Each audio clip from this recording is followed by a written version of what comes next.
Tout le monde, donc voilà, on continue notre épopée. Au final je vais continuer un petit peu cet après-midi parce que je pensais qu'il était tard mais pas du tout, c'est juste qu'on est en plein hiver et que le soleil se couche assez tôt. Donc du coup on va continuer hein, une fois de plus.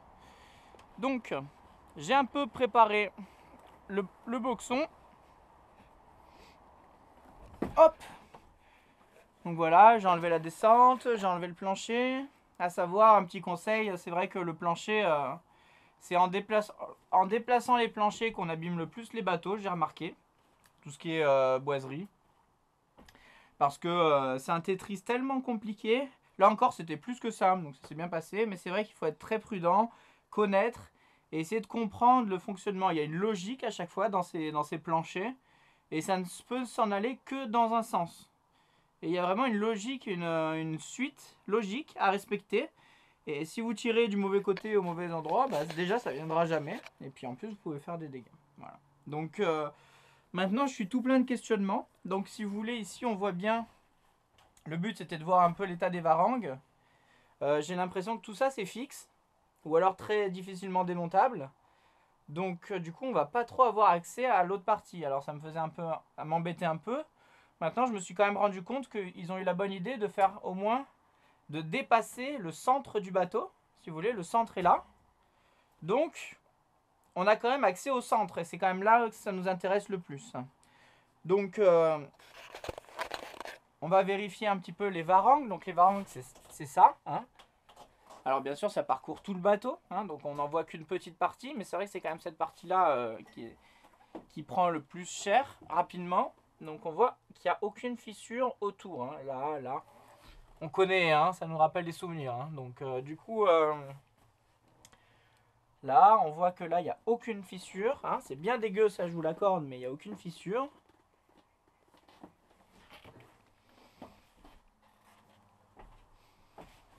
Alors la vérification des varangues, c'est vraiment quelque chose de structurel. Donc c'est très important de bien le faire.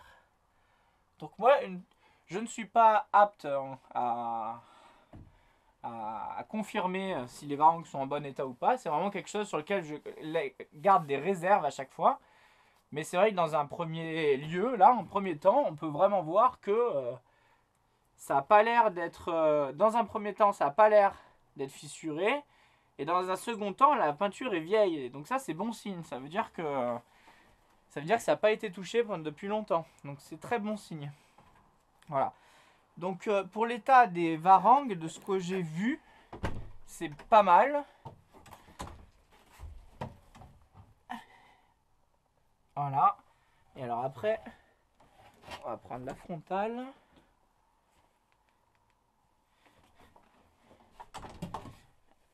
Et on va voir qu'est-ce qu'on peut voir là-dedans.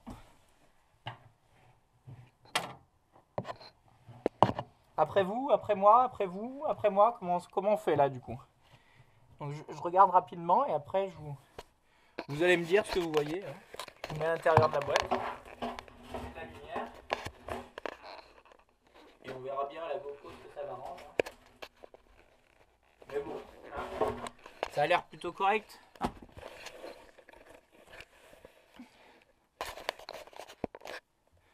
Ah, je viens de voir qu'il y a un autre trou là-bas.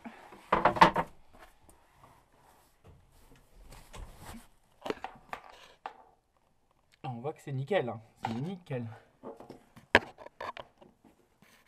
On voit par contre qu'à l'avant, il y a peut-être eu un peu de réparation, mais c'est rien. Hein. C'est juste au contraire. Il vaut mieux que ça soit réparé que ça soit endommagé.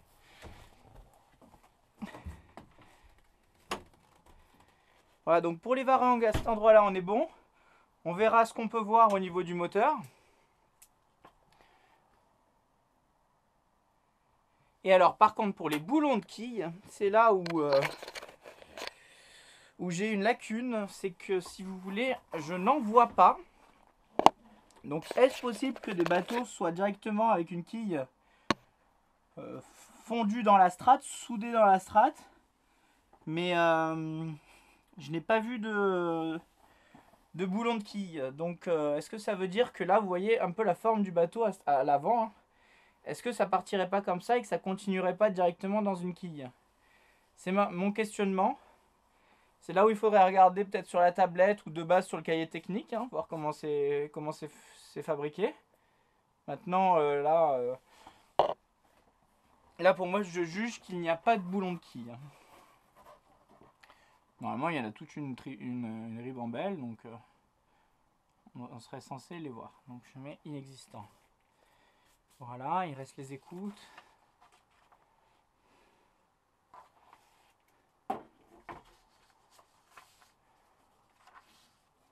Voilà pour l'état des varangues. Je vais regarder rapidement là. Même si c'est pas là où on a le meilleur accès.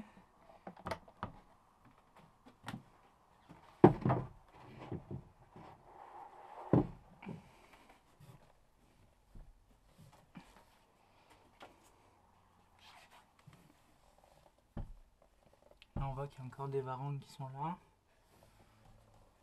Il y en a encore une derrière avec les cils en bloc qui sont dessus. Alors ça c'est pas des varangues puisque ça s'arrête, c'est juste un support à moteur. Après on ira voir tout ça, hein. Vous allez voir, ça va être passionnant. Donc on est bon pour les varangues, voilà. Peut-être voir si on voit quelque chose à l'arrière.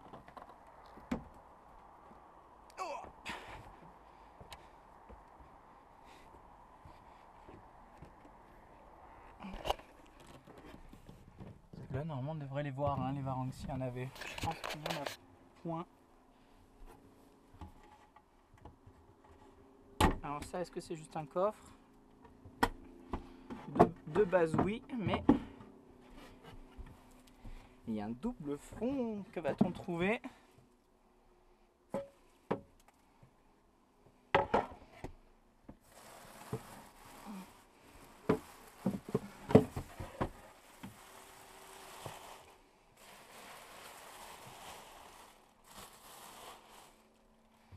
On trouve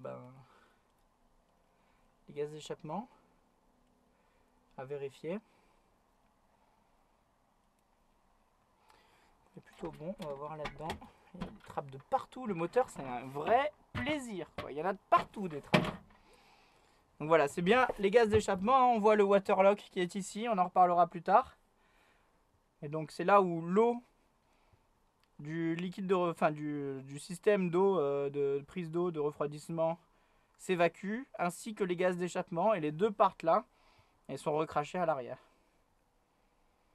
Alors on voit que c'est bien crado aussi et qu'on va bien s'amuser.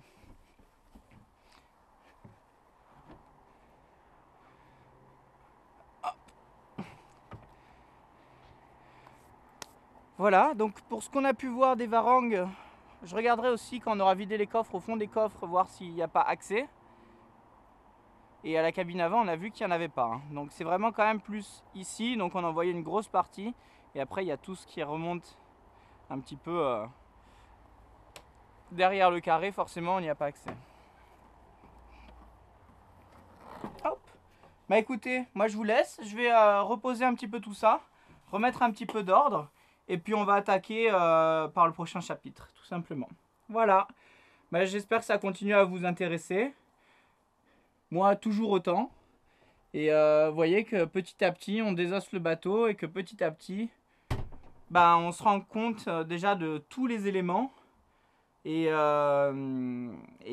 rien qu'en avoir conscience, et ben, en mer, ça vous change la vie. Rien que de savoir tout ce qui se passe dans le bateau et de ne pas avoir de zone d'ombre. C'est ça le truc, c'est en navigation, vous n'avez pas le droit à des questions ouvertes ou à des zones d'ombre ou des questions sans, quand j'ai une question ouverte, c'est une question sans réponse, etc. Donc il faut vraiment tout le temps être maître des événements, hein. C'est ce qui m'a été moi très utile pendant toutes mes traversées, toutes mes petites sorties et ainsi que sur mon tour de l'île d'Oléron, hein. C'est ça qui m'a permis d'être serein tout le long de la partie, hein, du début jusqu'à la fin.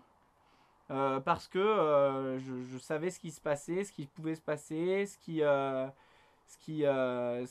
pouvait, là où les dommages pouvaient avoir lieu, etc. Donc c'est vrai que c'est quand même rassurant de faire un check-up complet et surtout de prendre connaissance de tout ce qui existe. Vous voyez que déjà on commence maintenant un petit peu à ouvrir les trappes, à regarder par dessous, derrière, comment ça se passe. Et vous voyez qu'on va beaucoup commencer à utiliser la frontale pour commencer à y voir plus clair. Voilà, bah écoute, je vous embrasse et je vous dis à bientôt pour un prochain tuto. Ciao ciao.